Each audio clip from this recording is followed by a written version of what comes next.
Hello, hello, hello, hello, hello this Friday afternoon. This is Aurelia Davis, the educator's educator, coming to you one more time through the week. This is the end of the week. Hey, some people are singing the Happy Friday dance, so singing the Happy Friday song. But coming to you this afternoon with very more important information about being an educator, and things that we possibly tapping into those subjects that we need help on. So that's why I come to you. That's why I come to you weekly. Um, if this is your first time looking at me, my name is Aurelia Davis.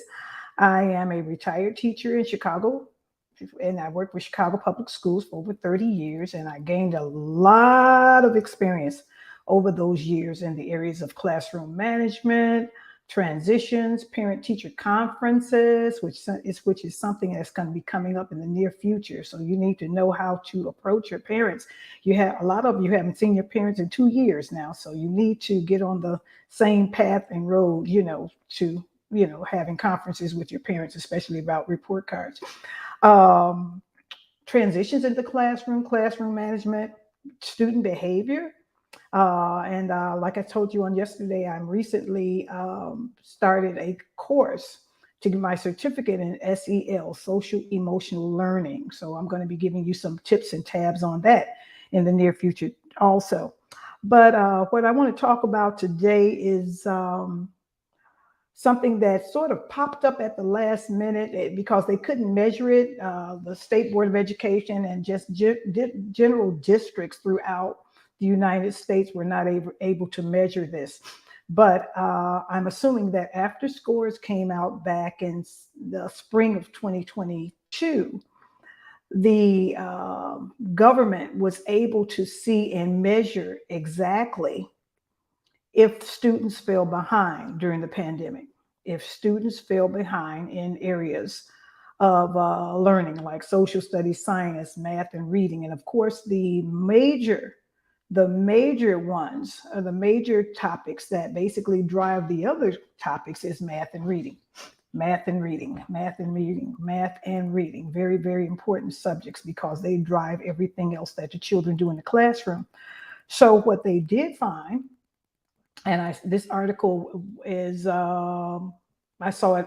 It was basically put out September 1st, 2022, after children got back in school, and it was given at that time because they wanted educators, they wanted administrators to know exactly what they needed to do in order to close the gap. So they stated that reading and math scores were down, were drastically down during the pandemic after the testing went on in the springtime.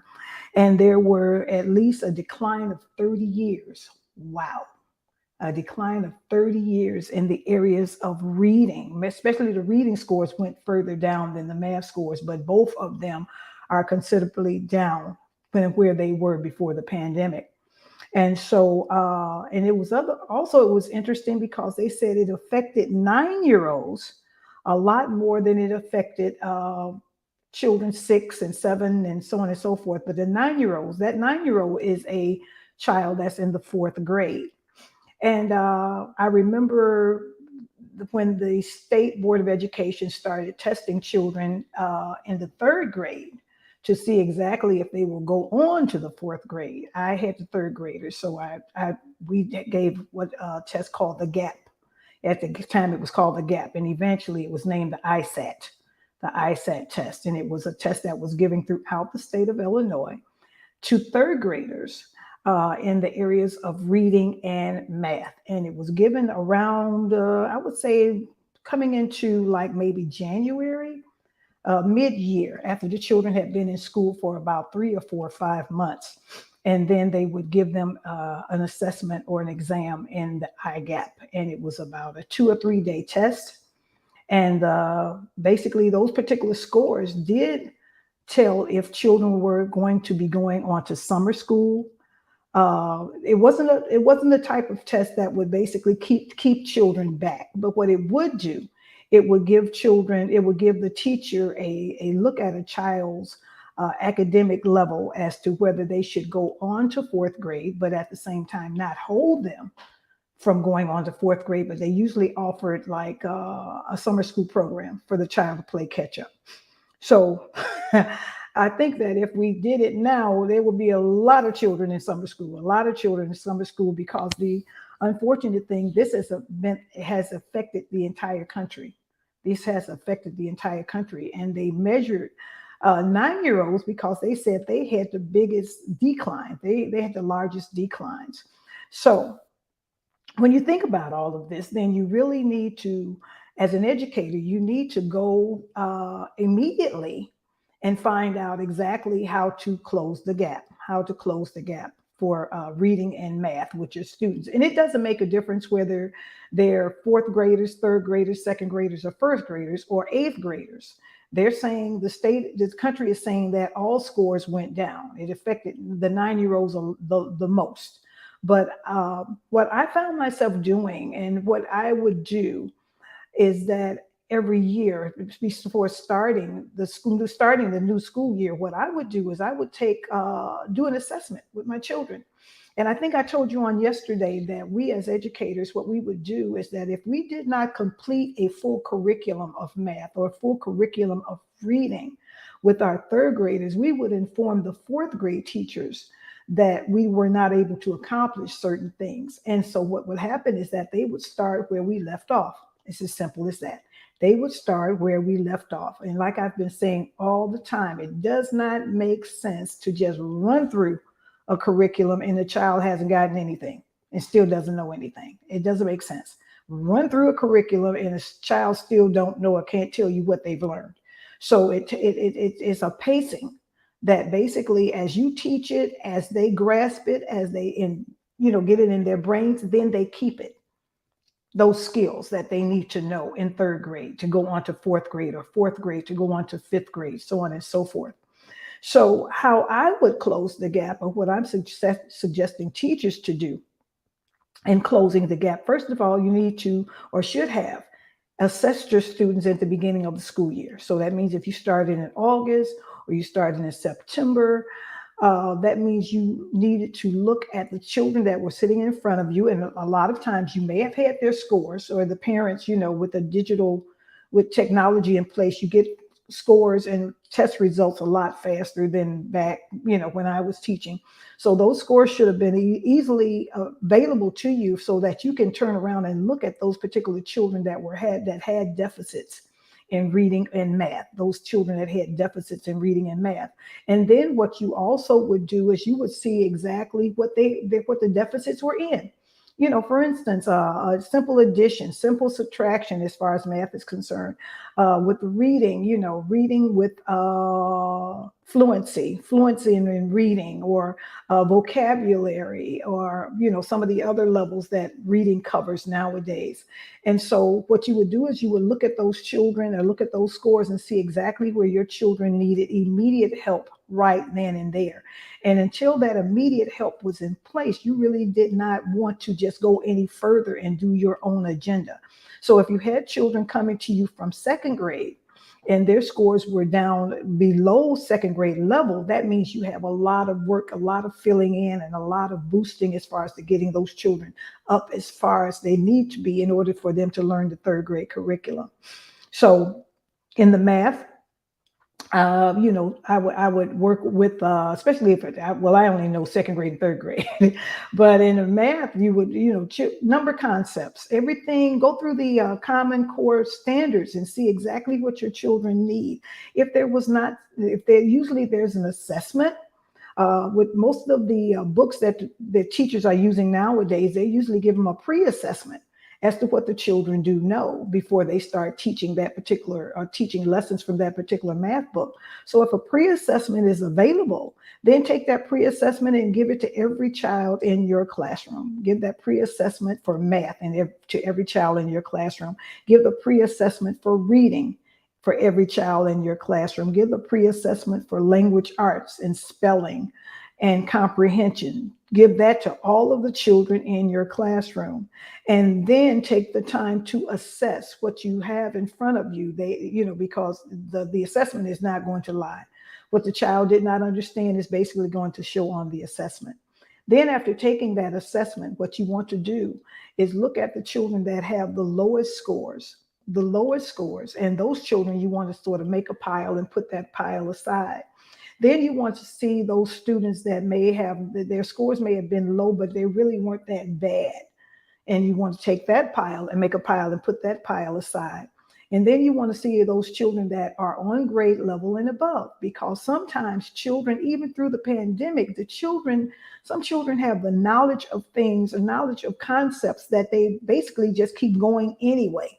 Those are your saviors in your room. Those are the saviors in your room, because they keep you from working too hard, and because they have a lot of the skills that are in place. Then you don't have to, it does not mean that you will not teach them, but what you will do is you will not, work with them as much as you would work with that middle group and that low group. Okay, so once that has been in place, then you need to change your lesson plan. You need to change your lesson plan. And what you do is you would just name those particular groups, the bluebirds or the butterflies or whatever they are. And you would try to fill in those gaps, working with those children diligently every day for at least 30 to 30 minutes. And of course, all of your other children are working on different projects and activities and everything, but you want to work with that low group and give them at least 2 to 3 days a week. And that middle group, you want to give them at least 1 to 2 days a week, where you are working with them just individually, so that you can basically fill in those gaps because sometimes it's just a concept that they have missed. And so so to go back and take that concept and reteach it to those children, you will be surprised how they easily grasp the concept and take it to the next level. And at the same time, let me tell you what I've always did. At one time, I did have different reading groups. We, as educators in my particular building, what we found out is that those bluebirds and those butterflies, they never did catch up to the level of what we were teaching on the third grade level. So what we had to do, and we had a reading committee in our building. And what we found out is that those separate groups, the reading groups, never did catch up to what they needed. So what we did is that we would go back and teach that same reading story to the entire classroom. Teach the same reading story to the entire classroom. And then those children that did have deficits in sight words and phonics and comprehension, we would take those children aside, just like I'm talking now, and we would do small group instruction with those particular children. We would do small group instruction. And what we found out as the weeks went by and as the days went by, that these children eventually would catch up with the group that was already in place. And so that's something that you need to do. You don't want to stop as far as teaching the whole class a particular reading lesson, that will include definitions, include questions and answers and comprehension and noting characters, finding out the characters, the plot of the story. They can get all of that at the same time with all the other students. But what you want to do is take them separately, maybe 2 to 3 days a week, and build up their reading skills as far as fluency is concerned, phonics, comprehension, and all of those types of things. So you're going to have quite a few groups. And this is something that basically goes on throughout the year. You're going to find children that are not going to be able to hit the mark every time. And when they don't hit the mark every time, after you have given them an assessment, then you go back and you take those children and coddle them to you and reteach the skill. You have to reteach the skill, because they may learn it differently than how you taught it to the entire class. What I would also suggest is that if you have the opportunity to hook up with some older students, if the teacher is ready to lend out some of their students, like the 5th and 6th grade that are good in math or good in reading and whatever, then you can have private tutoring right within your classroom. Right within your classroom, you can have private tutoring, one-on-one tutoring for some of these children right within your classroom during the day. And then, of course, you want to also expose these children to any after-school programs in reading and math that would also help them.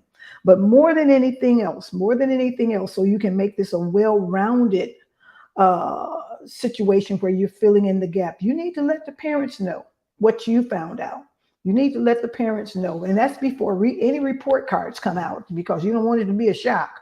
Okay. But you would let the parents know, say Johnny is having problems with fluency and phonics as far as knowing the sounds and how to pronounce words and everything. Miss Jones, can you work on this with Johnny on a daily basis, regardless to any of the homework that he has? He needs to work on this on a daily basis. Every evening after school, he needs to work on these things. And you would be surprised that as time goes on, the child starts to get better. I'm not going to say they're going to hit the mark on the head and be all of a sudden go at grade level or above grade level, but they won't be as far behind as they started when they started in September. So these are these are things that has to be worked on, because I would say the country is looking at that 30-year breakdown and decline in scores. The good thing about it is everybody is on the same page. I've been saying that forever. Everybody is on the same page. And so from state to state, they're having the same issues. From state to state, they're having the same problems with their 9-year-olds or 7-year-olds or whoever. And in the meantime, because that is happening, all states are going to try to fill in that gap, which is a good thing. So this is it. This is where we sit right now. And at the same time, share different things, reach out to members in your school community and let them know what you're working on. And sometimes you as a group, a third grade group or a second grade group, you can start helping fill in those gaps, because this is the first full year that your children have been back into the building. And so you're basically almost starting all over again. They're starting all over again. You starting over as an educator, the children are starting over as students. But at the same time, because the patience and the dedication that you have to get these children exactly where they need to be, that's what counts more than anything else. So that's it for me today. If you need help in any areas related to teaching, we're talking about transitions in the classrooms, going from subject to subject, classroom management, student behavior. Like I said before, I'm getting my certificate in SEL, so I'll even start being able to help you and give you clues on how to do things like that. Go to my website, aureliadavis.com, and click on the tab, Work with Me, and book a session.